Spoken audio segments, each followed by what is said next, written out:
Okay. అంటే suppose ఒక ఇల్లు ఉంది అనుకో, ఇంట్లో ఎంతమంది పనోళ్ళు ఉంటారు? అంటే ఇప్పుడు 5 మంది 5 మంది ఫ్యామిలీ ఫ్యామిలీనా? 5 మందికి 5 కద్దామలు ఉంటారు. ఒక్కొక్క ఇంటికి ఒక్కొక్క కద్దామ. కద్దామా అంటే? పని మనిషి. ఓకే. కద్దామని పని మనిషి అంటారు. డ్రైవర్ని సహాయక్ అంటారు అక్కడనా? వాళ్ళ భాషలో. ఓకే. డ్రైవరు ఒక్కొక్క ఫ్యామిలీకి ఒక్కొక్క డ్రైవర్ ఉంటాడు. అదే అంటే ఒక్కొక్క సపరేట్ ఉంటారా? సపరేట్ ఉంటారు. అంటే నీ డ్రైవర్ నేను పిలిచకూడదు, నా డ్రైవర్ నేను పిలిచకూడదు. మళ్ళీ వాళ్ళు ఉమ్మడి కుటుంబంలో ఉంటారు, కానీ లోపల కుట్రలు చాలా ఉంటాయి. అంతే అంటారు. మీరు కూడా అక్కడ ఇంటి పనికి వెళ్ళారా? ఇంట్లో డ్రైవర్గానే పోయినా. ఓకే, డ్రైవర్గా. అంటే ఇప్పుడు మనం ఒక ఇంటికి వెళ్తామన్నా, కువైట్లో ఒక ఇంటికి సపోజ్ మన ఫ్రెండ్ ఎవరో వెళ్ళారు అక్కడికి, డ్రైవింగ్ పని అని చెప్పి వెళ్ళాడు అంటే, అక్కడికి వెళ్తే డ్రైవింగ్ పని ఉంటుందా లేకపోతే ఇంకా ఏదైనా పనులు చెప్తుంటారా? అన్ని పనులు చేయాలా, ప్రతి ఒక్క పని చేపిస్తారు. నేను ఆ పని చేయను అంటే ఇంకా వాళ్ళ నిజస్వరూపం బయటపడుతుంది అనమాట. ఓకే. ఎందుకు చేయవు, నీకెందుకు రాదు, నువ్వు మగవాడు కదా అనే రకంగా మాట్లాడతారు. అంటే డ్రైవింగ్ వచ్చిన డ్రైవింగ్ చేస్తా అట్లా ర్యాష్ గా మాట్లాడితే ఇంకా వాళ్ళు కూడా ర్యాష్ గా మాట్లాడతారు అనమాట. సో లేదు నువ్వు అణిగిమణిగి ఉన్నావంటే వాళ్ళు నీకు తగ్గట్టు ఉంటారు అనమాట. అంటే ఇబ్బందులు పెడుతూ ఉంటారు అన్న అక్కడ. అంటే అన్ని ఇళ్ళు ఇబ్బంది పెట్టవు, కొన్ని ఇళ్ళు ఎక్కడో ఉంటాయి కచరాటి. సో 100% బాగానే ఉంటాయి.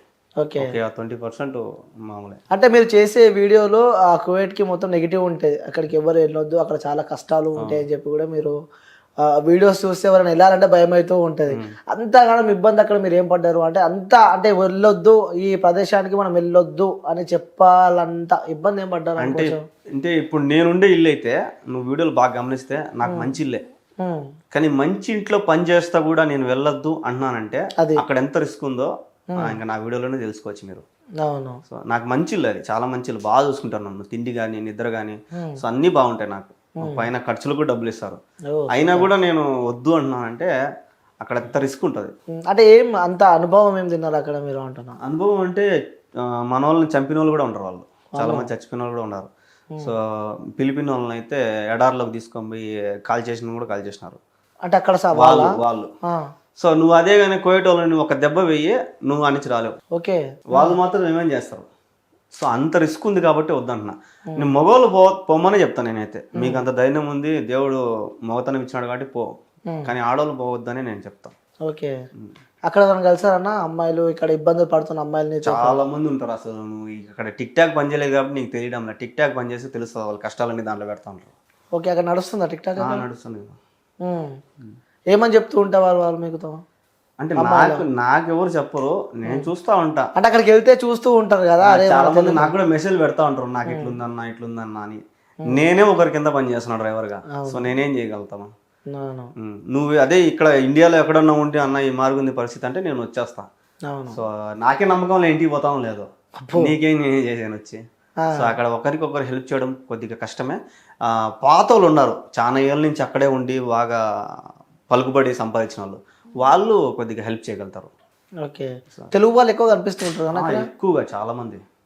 అంటే మరి ఈ సందర్భాలు జరిగినప్పుడు అంటే అక్కడ అంటే వేరే కంట్రీస్లలో కూడా ఆ తెలుగు కాలనీస్ కానీ ఇలాంటివి ఉంటూ ఉంటాయి, అంటే తెలుగుకు సంబంధించిన వాళ్ళు ఆ ప్లేస్లో ఉండడం కానీ ఇలాంటివి ఉంటూ ఉంటాయి. అంటే ఈ కువైట్లో తెలుగుకు సంబంధించిన వాళ్ళు ఒక ఏరియా కానీ ఒక ప్లేస్ ఇలా ఏం లేదు అక్కడ?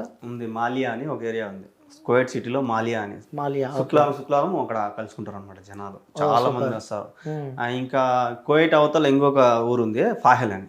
సో ఆ ఏరియాలో కూడా మన తెలుగు వాళ్ళందరూ కలుసుకుంటుంటారు. సో ఒక్కొక్కరు ఒక్కొక్క ఏరియా పెట్టుకుంటారు, ఈ ఏరియాలో కలుసుకుందాం మన సెలవు వచ్చినప్పుడు.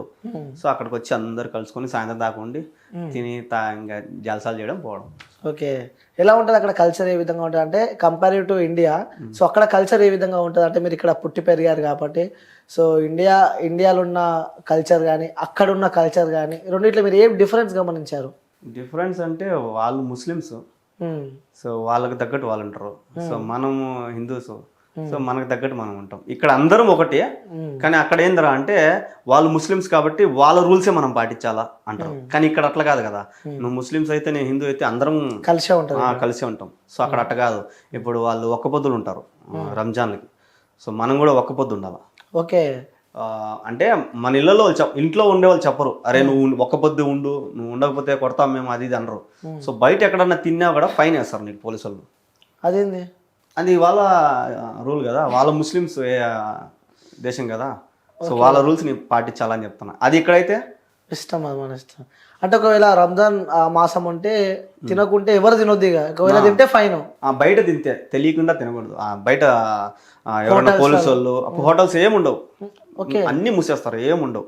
నువ్వు ఎక్కడే కానీ తినేదానికి కుదరదు. ఓన్లీ ఇంట్లో మీ పని వాళ్ళ ఇంట్లో ఉంటారు కదా పని వాళ్ళు పెడితే నువ్వు సైగ్గున్న రూమ్లో తీసుకుని తినాలి. బయట ఎక్కడైనా నీళ్ళు తాగినా ఏదన్నా తిన్నా వచ్చి ఫైన్ వేస్తారు. అలాంటి కొంతమంది కొట్టను కూడా కొడతారు పోయేటోళ్ళు పిల్లలు. ఓకే, అలాంటి ఇబ్బందులు మీరు ఎదుర్కొన్నారన్న? లేదు. తిన్నారా మంచిగా మీరు? నేను తిన్నాబా.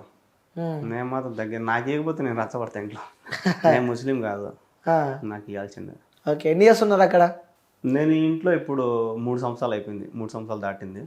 ఇంతకుముందు ఇంట్లో 2 ఏళ్ళు చేసిన.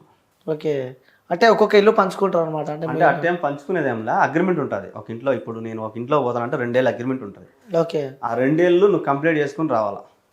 నీకు నచ్చితే మళ్ళీ పోవచ్చు, నీకు నచ్చకపోతే. ఓకే ఓకే, అగ్రిమెంట్ ఉంటుంది. ఇప్పుడు మీరు 3 years పెట్టినారు, అయిపోయింది, మళ్ళీ మీరు ఇండియాకి వచ్చారు. 2 years ఉంటుంది అగ్రిమెంట్.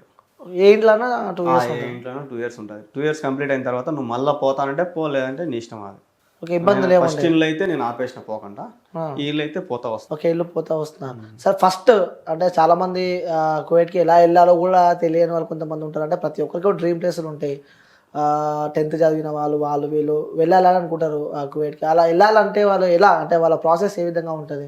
వీసా అన్న చాలా మంది అట్లా, ఇప్పుడు హైదరాబాద్ ఉంది, విజయవాడ ఉంది, వీళ్ళంతా ఏం చేస్తారంటే బ్రోకర్లు ఉంటారు, అక్కడ వీసాలు తీసుకొని వచ్చి ఇక్కడ అమ్ముతా ఉంటారు.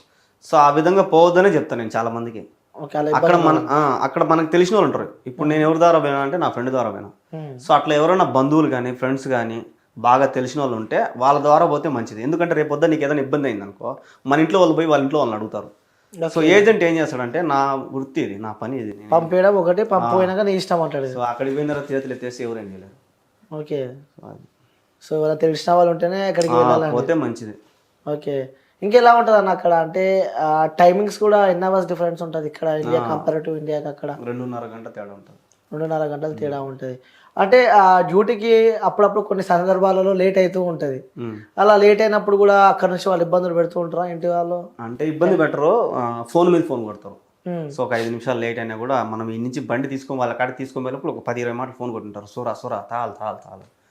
సో బిన్నారా అని ఫోన్ కొడుతూ ఉంటారు. ఓకే, సో వెళ్ళాక మళ్ళీ ఎప్పుడైనా మీరు వాళ్ళతో తిట్లు కానీ దెబ్బలు తినడం కానీ అలాంటి సందర్భాలు ఎప్పుడైనా మీకు సంబంధించిన ఫ్రెండ్స్ కానీ ఎవరన్నా? సంబంధించిన ఫ్రెండ్స్ అయితే తిట్లు తింటానే ఉంటారు. దెబ్బలు తిన్న వాళ్ళు అయితే ఎవరు లేరు, తిట్లు అయితే తింటా ఉంటారు. చాలా మంది కూడా నాకు ఫోన్ చేసి మరి తిట్టినాడు రా మా వాడు, ఈ మరి చేస్తున్నాడు రా, గొనుగుతున్నాడు రా అని అంటూ ఉంటారు. నేను ఎవరికైనా ఒకటే చెప్తాను, మీరు లాంగ్వేజ్ నేర్చుకోండి, తిరగమల్లి మాట్లాడండి. లాంగ్వేజ్ నేర్చుకుంటే వాళ్ళు భయపడతారు. మీరు భాష నేర్చుకోకుండా వాడు చెప్తా ఉంటే మీరు భయపడినారంటే వాడు ఇంకా రెచ్చిపోతాడు. సో వాడు మాట్లాడితే రివర్స్ మాట్లాడాలి మనం, అప్పుడు వాడు అమ్మాయి డేంజర్ రా అని గమ్మనంటాడు. ఓకే, మళ్ళీ అలా డేంజర్ మాట్లాడితే వాడు రిటర్న్ మనం ఏమైనా చేస్తే ఏం చేయడు. నువ్వు కరెక్ట్గా మాట్లాడాలి. వాడు చెప్పినాడంటే దానికి సమాధానం చెప్పినామంటే ఎగ్జాక్ట్ సమాధానం, కరెక్ట్ సమాధానం. ఓకే, ఇంకోటి ఆ కువైట్ కంట్రీలో కూడా మర్డర్లు ఎక్కువ అవుతూ ఉంటాయి అని చెప్పి వింటూ ఉంటాము. అంటే కొంతమంది చేస్తారు, పిల్లనాయలు ఉంటారు కొంతమంది కువైట్ పిల్లలు, వాళ్ళకి అదొక కుషాలన్నమాట. ఓకే, గన్లు పెట్టుకుంటారు, కత్తులు పెట్టుకుంటారు, కావాల్సుకొని రాడ్లు కొట్టుకోవడము. సో ఇట్లాంటి కుషాలు ఈ నడవని ఎక్కువ అయిపోయినాయి అవి. ఇంకా ఈ నడవని పిల్లనాయలు ఎక్కువ అయిపోయినాయి, రచ్చలు పడ్డం, కొట్టుకోవడం, రోడ్ల మీద కార్లతో గుద్దుకోవడము, ఇట్లాంటి ఎక్కువ అయిపోయినాయి. ఓకే, తెలుగు వాళ్ళని ఇబ్బందులు పెడుతుంటారు అక్కడ?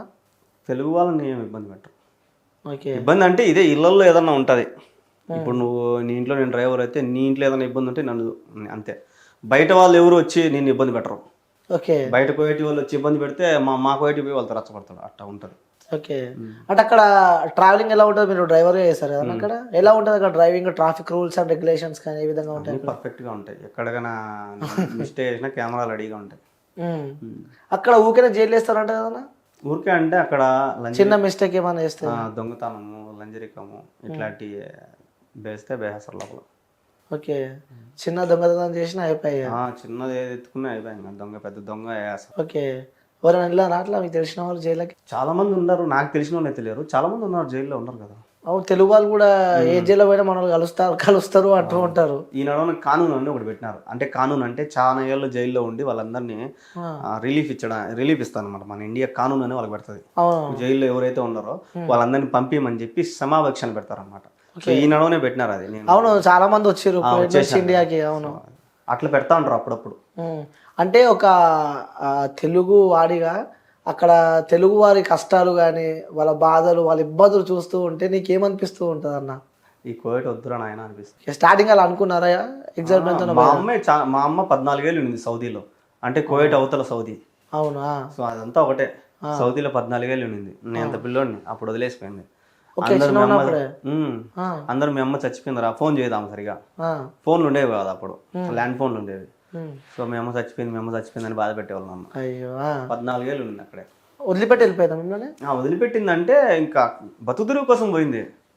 అక్కడ వాళ్ళు చాలా ఇబ్బంది పెట్టినారు, హౌస్ అరెస్ట్ చేసినారు, రూమ్లో వేసి అన్నం పెట్టకుండా సరిగా. అయ్యో, మా అమ్మని సిగరెట్లతో కాల్చి చాలా ఇబ్బంది పెట్టినారు మా అమ్మని. అక్కడ కువైట్లో? సౌదీలో.